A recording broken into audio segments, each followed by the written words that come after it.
पनवेल महानगरपालिका निवडणुकीच्या अनुषंगानं भाजप प्रदेशाध्यक्ष रवींद्र चव्हाण यांनी उमेदवार आणि कार्यकर्त्यांचा मेळावा घेतला। यावेळी परत एकदा पनवेल महानगरपालिकेत सत्ता आणण्यासाठी जोमानं प्रयत्न करण्याचे आदेश दिलेत।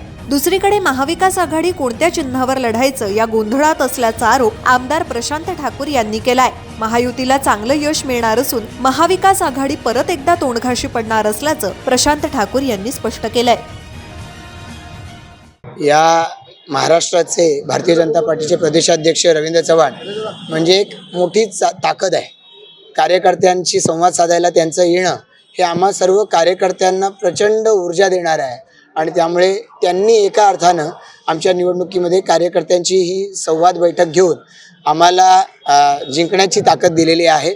आम्ही सगळेच जण त्यांचं मनापासून आभार व्यक्त करतो। खरं तर या पनवेल महापालिकेमध्ये भारतीय जनता पार्टी 51 जागा जिंकून एकट्याच्या ताकदीवरती सत्तेमध्ये होती, पण ज्या पद्धतीनं गेल्या 5 वर्षामध्ये प्रामुख्याने सत्ता असताना आणि नंतरही आम्ही कामं केलेली आहेत, महापालिकेच्या विकासाला दिशा द्यायचा प्रयत्न केला आहे, तो पाहता आम्हाला खात्री आहे की सर्वसामान्य जनता, मग आपण विधानसभा बघूया, याआधी झालेली लोकसभा बघूया, त्याच्या आधी झालेली विधानसभा, त्याच्या आधी झालेली लोकसभा, 4 निवडणुकांमध्ये गेल्यात। या 4ही निवडणुकांमध्ये लोकांनी आम्हाला विशेषत्वानं भारतीय जनता पार्टीला ताकद दिली आहे। आता याच्या बरोबरीनं लोकसभा निवडणुकीमध्ये दोन्ही वेळेला खासदार साहेब बारणे साहेब या ठिकाणी निवडून गेलेले आहेत, त्यामुळे युतीच्या पाठी या ठिकाणची जनता आहे।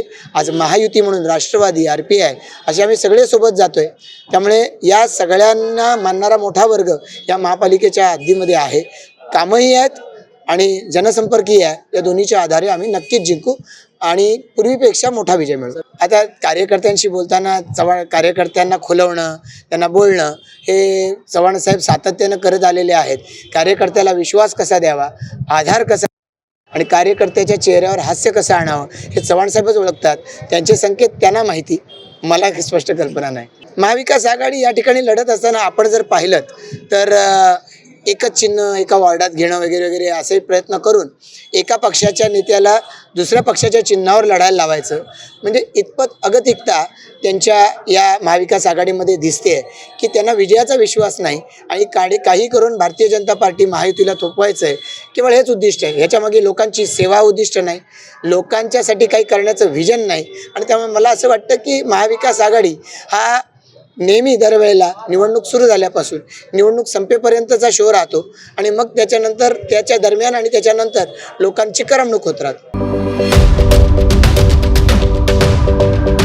यूट्यूबवर सुद्धा रायगड टाइम्स सर्च करा आणि पहा रायगडच्या कानाकोपऱ्यातील प्रत्येक बित्तम बातमी।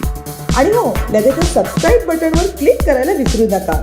रायगड टाइम्स, आपलं चॅनल, आपला आवाज।